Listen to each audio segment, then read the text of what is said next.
அந்த டிசிஷன் வந்து நம்ம எப்படின்னா, சச்சின் ரவீந்திரா ரொம்ப கேவலமா, படு மோசமா ஓவர் போட்டு 4 ஓவருக்கு 19, 21 ரன் குடுத்து 2 விக்கெட் எடுத்து விட்டாரு. அந்த நப்பாசையில, இவனுக்கு என்ன கை சுத்தி போட்டாவே இங்கிலாந்துக்காரனுங்க அடிக்க மாட்டேங்கிறானுங்க. அப்படின்ட்டு வந்து கிளைன் பிலிப்ஸ் ஓவர் குடுத்துட்டான். ரிஹான் அகமது வந்து இறங்கி வந்து அடிப்பாருன்னு நான் யாருமே இன்க்ளூடிங் எதிர்பார்க்கல. நானே ம். எதிர்பார்க்கல. கிளைன் பிலிப்ஸ்ல ரிஹான் அகமத பார்த்திருக்கவே மாட்டாரு. ம். கிளென் பிலிப்ஸ் ஓவர் இருக்குல்ல, ம். அதுக்கு அப்புறமேவே அந்த 2 ஓவர் வந்து கான்பிடன்ஸே போயிருச்சு. அந்த ஓவர் முடிச்ச உடனே கான்பிடன்ஸ் போயிருச்சு. சாண்ட்னர்லாம் ரொம்ப கான்பிடன்ஸா இருந்தாரு. அந்த ரன் அவுட் ஒன்று வந்தது, அதெல்லாம் ஸ்வெம்போ செம ஃப்ரஸ்ட்ரேட்டரா அடிச்சிட்டு இருந்தாரு. ஆமா. என்னதான் ஃபுல்லாவே முடிஞ்சது மேட்சே. நான் இன்ட்ரோல சொன்ன மாதிரி தான், ஒருத்தனால ஜெயிக்க வைக்க முடியும்னா கிளென் பிலிப்ஸ் என்ன கேட்ச், 2 கேட்ச், அதெல்லாம் ஒரு விக்கெட்டு, இவன் wicket, Harry Brook wicket. Match முடிஞ்சுன்னு நினைச்சேன். ஓகே, இன்னைக்கு வீடியோல போயிட்டு நியூசிலாந்து ஜெயிக்க போகுது, இவனுங்க வேற அடிப்பானுங்க அப்படின்னு பார்த்தா கடைசியில தலைவன் இருக்கான், தோக்க வைக்கிறதுக்கு தலைவனும் இருக்கான். கரெக்டா இங்கிலாந்து வந்து ஜெயிச்சிருச்சு. இவனை பட்லர் ஃபார்ம் ரொம்ப ரொம்ப ரொம்ப ரொம்ப மோசமா இருக்கு. பட்லர் நான் இது மாதிரி ஆட்டி என் வாழ் எத்தனை வருஷமா கிரிக்கெட் பாக்குறேன், ஒரு 15 வருஷமா கிரிக்கெட் பாக்குறேன். ம். பட்லர் இப்படி ஆடி நான் பார்த்ததே கிடையாது. ஐபிஎல்ல கூட 3 match duck out, 2 match duck out ஆயிருக்கிறாரு. ஆனா 3வது மேட்ச் கன்ஃபார்ம் செஞ்சுரி அடிச்சிருவாரு, இல்ல 90 ரன் பக்கம் அடிச்சிருவாரு. ரொம்ப மோசமா ஆடிட்டு இருக்கிறாரு.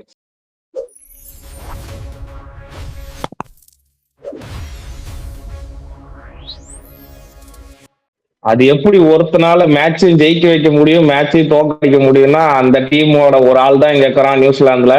இந்த வீடியோ பாத்தீங்கன்னா இங்கிலாந்து vs நியூசிலாந்தோட போஸ்ட் மேட்ச் ரிவ்யூ தான் பார்க்க போறோம். இன்னைக்கு நியூசிலாந்து வந்து அல்வா மாதிரி கையில இருந்த மேட்சை நழுவ விட்டுட்டு சூப்பர் எயிட்ஸுக்கான ஒரு குவாலிபிகேஷனை பாகிஸ்தானுக்கு ஒரு சான்ஸ் விட்டு கொடுத்துருக்காங்கன்னே சொல்லலாம். முதல்ல பாகிஸ்தானுக்கு எந்த சான்ஸ் இருக்கு அதை மட்டும் தினேஷ் சொல்லிடு, அதுக்கப்புறம் இல்லை, தினேஷுக்கு போகிறதுக்கு முன்னாடி நான் ஒன்று சொல்லிடுறேன்.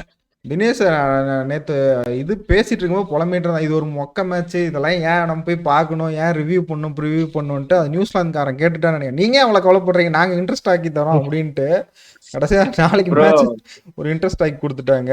நான் இந்த மேட்ச் சொல்லல, ஸ்ரீலங்கா vs பாகிஸ்தான் மேட்ச் தான் சொன்னேன். மொக்க மேட்ச் அதை தான் சொல்கிறேன். இப்போ நாளைக்கு இந்த மேட்ச் இவங்க ஜெயிச்சிருந்தாங்கன்னா நாளைக்கு மேட்ச் பேசவே தேவையில்ல, பார்க்கவும் தேவையில்ல. இப்போ ஜெயிச்சிருந்தா ஒருவேளை பாகிஸ்தான் வந்துருமோ அப்படின்னு பார்க்கணும்ல. இப்ப பாகிஸ்தான் வந்து செமிக்கு போகணும்னா சேசிங் பண்ணா 13.1, அதாவது 13.1 டு 13.45 அந்த பால்குள்ள அடிக்கணும். டிஃபன் பண்ணாங்கன்னா 70 ரன். ரொம்ப கஷ்டம். ஆடுறது ஸ்ரீலங்காவோட என்ன வேணாலும் நடக்கலாம். ரொம்ப கேவலமா விளையாடுறோம், ரொம்ப ரொம்ப கேவலமா விளையாடுறோம்னு நாளைக்கு மேட்ச் விளையாடுறாங்க. அது ப்ரிவியூல பார்ப்போம். இப்ப மேட்ச்க்கு வாங்க. அந்த 18வது ஓவர் என்ன நினைக்கிறீங்க? வந்து அந்த கிளைன் பிலிப்ஸ் போட்டிருக்கணுமா? இல்ல ஏதாவது ஒரு கடைசி நேரத்துல டாக்டிக்கல் மூவ் மாதிரி ஏதாவது ஒண்ணு பண்ணி, ஒருவேளை பெர்குசனோ, மேக்கின்ட்ரியோ இல்ல கேப்டன் சாட்னரோ அந்த ஓவர் போட்டிருந்தா, இன்னைக்கு அல்வாவாட்டம் நீட்டா சூப்பர் 4ல போய் உட்கார்ந்து இருந்திருக்கலாமே. தப்பு பண்ணிட்டாங்களோ? இல்ல, பெரிய தப்பு பண்ணிட்டாரு. இப்ப அந்த ஓவர் அவரு எதிர்பார்க்காத ரீகன் அகமது அடிப்பாருன்னு அவர் எதிர்பார்க்கல. முன்ன பின்ன அவர் பார்க்கலன்னு நினைக்கிறேன். ரீகன் அகமது பேட்டிங் அவர் நல்லாவே ஆடுவாரு, 6-4 மட்டும்தான் அடிப்பாரு. அதுவும் இங்கிலாந்துலயே 6-4 அடிப்பாரு. ஆனா நான் நினைச்சேன் சரி இந்த கிரவுண்ட்ல அந்த பையன்லாம் அடிக்க மாட்டான்னு. ஆனா இறங்கி ஒரு 6 ஸ்ட்ரைட்ல விட்டோன்னே தெரிஞ்சிச்சு மேட்ச் இன்னும் முடியல, வெயிட் பண்ணுவோன்ட்டு. ஆனா ஒரு ஓவர்ல 22 ரன் அடிப்பாங்களான்னு நினைச்சு கூட பார்க்கல. ஆனா வில்ஜாக் இருக்கும்போது இந்த ஒரு இந்த மாதிரி ஒரு ஆஃப் ஸ்பின் எடுத்து அதுவும் பார்ட் டைம் பவுலர் போடணுமா? அது எப்படி சாண்டம் ஒரு செகண்ட் தான், ஒரு 2 நிமிஷத்துல எப்படி மைண்ட் சேஞ்ச் ஆச்சுன்னு தெரியல. அதான் என்னன்னா, அந்த சைடு கிரவுண்ட்ல வந்து அந்த லெக் சைடு வந்து ரொம்ப பெருசு, மற்ற சைடை கம்பேர் பண்ணும்போது பெருசு. இன்கேஸ் ஆஃப் ஸ்பின்னர் போடும்போது கேட்ச் வர வாய்ப்பு இருக்குன்னு தான் கொடுத்தாங்க. அது வேற யாருக்கா கொடுத்துருக்கலாம், வேற ஸ்பின்னரு அவரே போட்டிருக்கலாம் சாண்ட்னரு. இல்லைன்னா பேஸ் போலிங் 4 ஓவர் இருந்தது 2 பேருக்கும் சேர்த்து, அதுல யாருக்கா ஒரு ஓவர் தள்ளி விட்டுருக்கலாம். அந்த ஒரு ஓவர்னால மேட்சே முடிஞ்சுச்சு. என்ன சொல்றேன்னு தெரியல, தப்பான டிசிஷன் தோணுது எனக்கு. ரொம்ப தப்பான இம்மெச்சூர் டிசிஷன் மாதிரி இருக்கு. அந்த டிசிஷன் வந்து நம்ம எப்படின்னா, சச்சின் ரவீந்திரா ரொம்ப கேவலமா, படு மோசமா ஓவர் போட்டு 4 ஓவருக்கு 19, 21 ரன் குடுத்து 2 விக்கெட் எடுத்து விட்டாரு.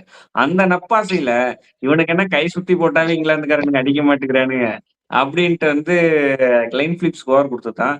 ரிஹான் அகமது வந்து இறங்கி வந்து அடிப்பாருன்னு நான் யாருமே இன்க்ளூடிங் எதிர்பார்க்கல. நானே எதிர்பார்க்கல. கிளைட் பிலிப்ஸ்லாம் ரிகான் நகமத பார்த்திருக்கவே மாட்டாரு. ம். ஒரு எதிர்பார்க்காம அடிச்சது. கொஞ்சம் டர்ன் ஆயிருந்துச்சுன்னா வச்சுக்கங்களேன், அந்த ஷாட்ல இறங்கி ஆடிட்டு இருக்க முடியாது. ம். சறுக்குன்னு பந்து போட்டதுனால மட்டும் தான், அது இறங்கி வந்து த்ரூ த லைன் அடிச்சு 6 போற மாரி ஆயிருச்சு. அதாவது மிடில் சென்டரோட கேப் இல்ல ரச்சன் ரவீந்திராவுக்கு பால் திரும்பிச்சு. பிலிப்ஸுக்கு பால் திரும்பல. இவர் வேகமா எரிஞ்சாரு. ரேகன் அகமது தானே அப்படின்ட்டு போடவும் அடிச்சிட்டாரு. கடைசியா ஸ்லோ பாலுமே ஒரு நல்ல சாண்டனாலே ரிவர்ஸ் ஸ்வீப் அடிச்சாருப்பா. யாருமே எவ்வளவு பெரிய பேட்ஸ்மேன் எல்லாம் கஷ்டப்பட்டுட்டு இவரு அசால்ட்டா வந்து அடிச்சிட்டு இருக்காரு. பிரஷரே எடுத்துட்டு போயிட்டாரு. இந்த ரிகான் அகமது இங்கிலாந்து டீம்ல டெஸ்ட் மேட்ச் எல்லாம் நிறைய ஆடி இருக்காரு. T20ஸ்ல அவ்வளவா ஆடுறது இல்லை, இங்கிலாந்து கண்டிஷன்ல தான் ஆடுறாரு. இப்ப வேர்ல்டு கப் நம்பி எடுத்து வந்தோடனே செம்மையா இன்னைக்கு அடிச்சு கொடுத்துட்டாரு. மேட்சே கையில கொடுத்துட்டு போயிட்டாரு. அதே மாதிரி இன்னைக்கு இன்னொரு ஆள் சொல்லணும்னா வில்ஜாக்ஸ் எப்பயுமே தினேஷ் எல்லா வீடியோல சொல்ற மாதிரி பிளேயர் ஆஃப் த டோர்னமெண்டா அவர் தான் கடைசியா அந்த மாதிரி கேட்கதான் தோணுது. என்ன பர்ஃபார்மன்ஸ், பால் போட்டா விக்கெட் எடுக்கிறாரு, பேட்டிங் முடிச்சா குரூஷியல் நாக்காடி வின் பண்ணி தராரு. அத பத்தி என்ன நினைக்கிறீங்க வில்ஜாக்ஸ் பத்தி? வில்ஜாக்ஸ் வந்து நீங்க கொடுப்பாங்களான்னு இல்ல, கொடுத்துடணும். அந்த மேன் ஆஃப் த டோர்னமெண்ட் கொடுக்கலன்னா வில்ஜாக்ஸுக்கு அந்த அவார்டுக்கு தான் கேவலம். நான் ஏன் சொல்றேன்னா, எனக்கு 2011 யுவராஜ் சிங்கை பாக்குற மாதிரி இருக்குது. பந்து போட்டாலும் விக்கெட்டு, பேட்டிங் ஆடினாலும் ரன்ஸ். ஒருத்தர் நம்பி போறாங்க. அது ரொம்ப டேஞ்சர். செமிலயோ ஃபைனல்லயோ கண்டிப்பா மாட்டுவாங்க. வில்ஜாக்ஸ் போய் அங்க கரெக்டா படாம போகும்போது மாட்ட போறாங்க. வில்ஜாக் அதான் இல்ல நம்ம ஒரே நிமிஷம். இப்போ ஸ்ரீலங்கன் மேட்சஸ் எல்லாம் ஓரளவுக்கு முடிஞ்சிருச்சு. ஸ்ரீலங்கா பிக்சர்ஸ்ல முடிஞ்சிருச்சு. இந்தியாவுக்கு போகும்போது ஸ்ட்ரகிள் பண்ணுவாங்கன்னு நினைக்கிறீங்களா? இல்ல அவரு இந்தியாவில தானே விக்கெட் எடுக்கிறாரு. அவர் மட்டும் தானே விக்கெட் எடுத்துட்டு இருந்தாரு அதுதான் இந்தியால. இந்த வில்ஜாக்ஸ் சொல்ல நான் இங்கிலாந்து டீம் சொல்றேன். ஒண்ணு எனக்கு தெரிஞ்சு ஸ்ட்ராங்காக வாய்ப்பு இருக்குது, இல்ல ரொம்ப மட்டியா கேவலமா ஆடுறதுக்கு வாய்ப்பு இருக்குது. 2 வாய்ப்பு இருக்குது. இல்ல இங்கிலாந்து இந்தியாவில தான் ஆடினாங்க. இல்ல ஒரே நிமிஷம் நான் ஒரு சொன்ன பாயிண்ட் ஒண்ணு சொல்லிடுறேன். பட்லர் ஃபார்ம் ரொம்ப ரொம்ப ரொம்ப ரொம்ப மோசமா இருக்கு. பட்லர் நான் இது மாதிரி ஆடி என் வாழ் எத்தனை வருஷமா கிரிக்கெட் பாக்குறேன், ஒரு 15 வருஷமா கிரிக்கெட் பாக்குறேன். பட்லர் இப்படி ஆடி நான் பார்த்ததே கிடையாது. ஐபிஎல்ல கூட 3 match duck out, 2 match duck out ஆயிருக்கிறாரு. ஆனா 3வது மேட்ச் கன்ஃபார்ம் செஞ்சுரி அடிச்சிருவாரு, இல்ல 90 ரன் பக்கம் அடிச்சிருவாரு. ரொம்ப மோசமாடிட்டு இருக்கிறாரு. இன்னைக்கு வந்து ஒரு ஆப்பர்ச்சுனிட்டி இருந்துச்சு. டாம் பேந்தனை வெளியே உட்கார வச்சிருந்து நான் கீழே ஆடிட்டு பெண்ட கட்ட ஆடி இருந்திருக்கலாம். அதை ஆடாம டாம் பேந்தன் ஆட்டாங்க. டாம் பேந்தன் இன்னைக்கு வந்து ஒரு 40 ரன் அடிச்சு பர்ஃபார்ம் பண்ணிட்டாரு. இனிமே அந்த ஆப்பர்ச்சுனிட்டி இருக்காது. நீங்க லெஜெண்டரி பிளேயரை போயிட்டு செமிலயோ ஃபைனல்லயோ உட்கார வைக்க முடியுமா? ஜாஸ் பட்லர் மாதிரி பிளேயரை. அது நான் சொன்னேன், டாம் பண்ணட்டு வந்து அடிக்க மாட்டார் சொன்னேன்ல, அடிப்பாருயா. ஏன் வெயிட் பண்ணுங்க.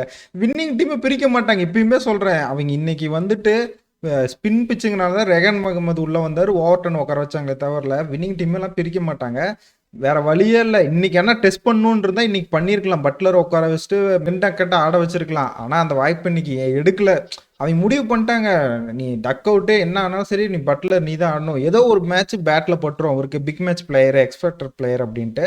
எனக்கு என்னமோ ஒரு செமிஃபைனல்லாம் அடிக்க ஆரம்பிச்சிருவாருன்னு தோணுது. ஏன்னா அவர்கிட்ட ஒரு பால் தான் வரலாம். இங்கே பேர் பிளேயர், பெரிய பிளேயருக்கெல்லாம் ஒரு பால் தான். மேட்ச் எல்லாம் தேவையில்ல, ஒரு பால் பட்டுருச்சுன்னா முடிஞ்சுது. அவங்க மேட்சை கையில் கொண்டு வந்து தந்துருவாங்க. சரி, இன்னைக்கு அதே மாதிரி இன்னைக்கு வந்து இங்கிலாந்து கப்பெல்லாம் சொல்ல மாட்டேன். அப்ப நான் சொல்றேன், இந்த கிளென் பிலிப்ஸ் ஓவர் இருக்குல்ல, அதுக்கு அப்புறமேவே அந்த 2 ஓவர் வந்து கான்பிடன்ஸே போயிருச்சு. அந்த ஓவர் முடிச்ச உடனே கான்பிடன்ஸ் போயிருச்சு. சாண்ட்னர்லாம் ரொம்ப கான்பிடன்ஸா இருந்தாரு. அந்த ரன் அவுட் ஒன்று வந்தது, அதெல்லாம் செம ஃப்ரஸ்ட்ரேட்டரா அடிச்சுட்டு இருந்தாரு. என்னதான் ஃபுல்லாவே முடிஞ்சது மேட்சே. நான் இன்ட்ரோல சொன்ன மாதிரிதான், ஒருத்தனால ஜெயிக்க வைக்க முடியும்னா கிளென் பிலிப்ஸ் என்ன கேட்ச், 2 கேட்ச், அதெல்லாம் ஒரு விக்கெட்டு, இவன் wicket, Harry Brook wicket. Match முடிஞ்சுன்னு நினைச்சேன். ஓகே, நீ வீடியோல போயிட்டு நியூசிலாந்து ஜெயிக்க போகுது, இவனுங்க வேற அடிப்பானுங்க அப்படின்னு பார்த்தா கடைசியில தலைவன் இருக்கான், தோக்க வைக்கிறதுக்கு தலைவனே இருக்கான். கரெக்டா இங்கிலாந்து வந்து ஜெயிச்சிருச்சு. இவனை சுத்தி அந்த மும்பை இந்தியன்ஸ் பிளேயர் காப்பாத்திட்டு இருக்கிறானுங்க. உனக்கு ஃபைனல் செமிஃபைனல்லாம் வந்து உனக்கு கழட்டு போறான், பாத்துக்கலாம். இல்ல நீங்க என்ன வேணாலும் சொல்லுங்க, வில்ஜாக்ஸ் எல்லாம் செம்மையா ஆட்டேன். வில்ஜாக் நல்லா ஆடுறாங்க. இங்கிலாந்துலாம் எல்லா மேட்சுமே தோக்குற மாதிரி போய் கடைசி நேரத்துல ஏதோ ஒரு மேட்சிக் நடக்குது. நானும் இது சொல்லிட்டு இருக்கேன், இங்கிலாந்து கப் அடிப்பாங்களோ நான் உங்ககிட்ட 2 பேர்கிட்ட இப்ப கேட்டது. இப்படிதான் போவாங்க கடைசியா. இப்படி எல்லாம் போயிட்டு கடைசியா ஃபைனல்ல புடிச்சுக்கோ அப்படின்னு குடுத்துட்டு விட்டுட்டு வந்துருவாங்க. அதனால இப்ப நம்ம இது ரொம்ப பேசிட்டோம். நியூஸ்ல வெயிட் பண்ணுங்க, நாளைக்கு மேட்ச் பார்த்துட்டு. ஒரு நிமிஷம். இதுக்கு முன்னாடி மேட்ச்சுக்கு முன்னாடி நான் ஒண்ணுகிட்ட உங்க 2 பேர்த்திட்டயுமே ஒரு கேள்வி கேட்கிறேன். நியூசிலாந்து வந்து நல்ல நிலைமையில இருந்தாங்க பேட்டிங்லயுமே. பவுலிங்ல சொதப்புன மாரியே தான் பேட்டிங்ல. மிடில் ஆர்டர் ரொம்ப அந்த கிளைன் பிலிப்ஸும், இவரு டேரி மிட்சலும், மார்க் சாப்மன், அந்த மெக்கோனி இன்னைக்கெல்லாம் பேட்ல படவே இல்ல. அதே மாதிரி மிடில் சாண்டர் இவங்க 5 பேரும் பயங்கரமா சொதப்பி ஒரு 180 ரன் வர வேண்டிய இடத்துல வந்து கடைசியா வந்து 159 ரன்ல முடிச்சாங்க. அது என்ன நினைக்கிறீங்க? அங்கேயே விட்ட மேட்ச கஷ்டப்பட்டு அப்படி இப்படி இழுத்து பிடிச்சிட்டு வந்து கடைசியில விட்டாங்க. நீ பேட்டிங்ல எனக்கு கூட அது இல்ல அதுக்கு ஒரு பேட்டிங்ல 160 தான் நம்ம பேசியிருக்கோம். அந்த பிச்சு கஷ்டம்னு விக்கெட்ஸ்ல எடுத்துட்டாங்களே. நீ 18 ஓவர் சும்மா போட்டிருந்தா போதும். ஃபாஸ்ட் பவுலர் வச்சு ஒரு 8 ரன்ல 10 ரன் 12 ரன் போயிருந்தா கூட மடக்கிருக்கலாமே. அதுதான் நாங்க பிரச்சனை. மேட்ச் எல்லாம் கையில வந்துட்டாங்க. இல்ல. ஒரு ஆஃப் ஸ்பின் கொடுத்து மேட்ச் முடிச்சுக்கிட்டாங்க. அவ்வளவுதான். அதான் இப்போ பேட்டிங்ல என்ன சொதப்பல்னா எனக்கு அந்த ஆர்டர் கூட எனக்கு இந்த மேட்ச் ஸ்கோர் ஓகே தான். இப்போ அந்த சாண்ட்னருக்கு இன்னைக்கு ஸ்ட்ரைக்கே வரல. எவ்வளவு நேரமும் ஸ்ட்ரைக் இருந்தாரு. நீங்க மேட்ச் பார்த்தே தெரியாது சார். சாண்ட்னருக்கு சுத்தமா ஸ்ட்ரைக்கே கொடுக்கல. அவருக்கு இன்னொரு எக்ஸ்ட்ரா 5 பால் ஒரு 6 பால் கொடுத்துருந்தீங்கன்னா இன்னொரு 15 ரன் அகேடா இருந்திருக்கும். மேட்ச் ஈஸியா ஜெயிச்சிருப்பாங்க நியூசிலாந்து. இல்ல அந்த மெக்கான்சி போன மேட்ச் அடிச்ச கான்ஃபிடென்ட்ல அவரே அடிக்க போனாரு. அவருக்கு பேட்லயே படல. அதனால அவர் சிங்கிளும் எடுக்க முடியல. அவரா ட்ரை பண்ணாரு. பால் ஆனா ஒரு கால்ட்டே தானே கிடக்குது. அதனால கொஞ்சம் சாண்ட்னர் இன்னும் கொஞ்சம் மேலேயே வந்திருக்கலாம். இல்ல நியூசிலாந்து சும்மா பந்து கொஞ்சம் திரும்பின கேஸ் டீம் மாதிரி தெரியுது. நான் ப்ரிவியூல சும்மா சொன்னேன் நியூசிலாந்து ஸ்பின் ரொம்ப மோசமா விளையாடுறாங்கன்னு. இன்னைக்கு அது கண் கூட தெரிஞ்சிச்சு. இல்ல நீங்க வில் ஜாக்ஸ் 160 அடிச்சிட்டாங்களே. 120ல சுருண்டு இருந்தா நீ அப்படி சொல்லலாம். இல்ல நீங்க இப்ப எத்தனை ஓவர் 14 ஓவர் 120 ரன் வந்துட்டாங்களே. கடைசி 6 ஓவருக்கு 60 ஓவர் 180 வந்துருக்கணும்ல. மிடில் ஆர்டர் சொதப்புனாங்கன்னு சொல்லு. ஸ்பின்னுக்கு அவுட் ஆகுனா நான் ஒத்துக்க மாட்டேன். ஏன்னா இல்ல, அடில் இன்னைக்கு ரசீத் இங்கிலாந்து பயங்கர அப்படிதான் எக்ஸ்பீரியன்ஸா போட்டாரு. அடில் ரசீத் இந்த பவுலிங் இங்கிலாந்து போட்டிருந்தாருன்னா அப்படிதான். அடில் ரசீத் இந்த பவுலிங் போட்டிருந்தாருன்னா நீ எந்த டீமுமே ஆடி இருக்க முடியாது. ரொம்ப கண்ட்ரோலா கொடுத்தாரு. அதுவும் இல்லாம ரீகன் ஆகும் போதுமே நீங்க நல்லா போட்டாரு. நான் அதுதான் சொல்லுவேன். மிடில் ஆர்டர் கொலாப்ஸை தவிர நியூசிலாந்து ஸ்பின்னே ஆட மாட்டாங்கன்னா அதை நான் ஒத்துக்க மாட்டேன். சொல்லு. இல்ல இங்கிலாந்துமே இன்னைக்கு லைக் டு லைக் அப்படிதான் ஆடுச்சு இன்னைக்கு. என்னமோ நீங்க சொல்றேன். ஆனா இது இருந்தாலுமே கடைசி வரைக்கும் நியூசிலாந்துக்கு இன்னொரு சான்ஸ் இருக்கு. 60-40 தான். 60% நியூசிலாந்து தான் உள்ள வரதுக்கு வாய்ப்பு இருக்கு. 40% தான் பாகிஸ்தான் வரதுக்கு வாய்ப்பு இருக்கு. 70% 100% ஏன்னா இல்ல ஸ்ரீலங்கா கூட விளையாடுறதுனால அந்த 30% சேர்க்கறேன் நானு. இல்லைன்னா சேர்க்க மாட்டேன். இந்த வீடியோ முடிச்சுக்கலாம் இதோட. நியூசிலாந்து வந்து அடுத்த மேட்சோட ப்ரிவியூல பார்ப்போம் உங்களை. இது வரைக்கும் இந்த வீடியோ முடிச்சலாம்.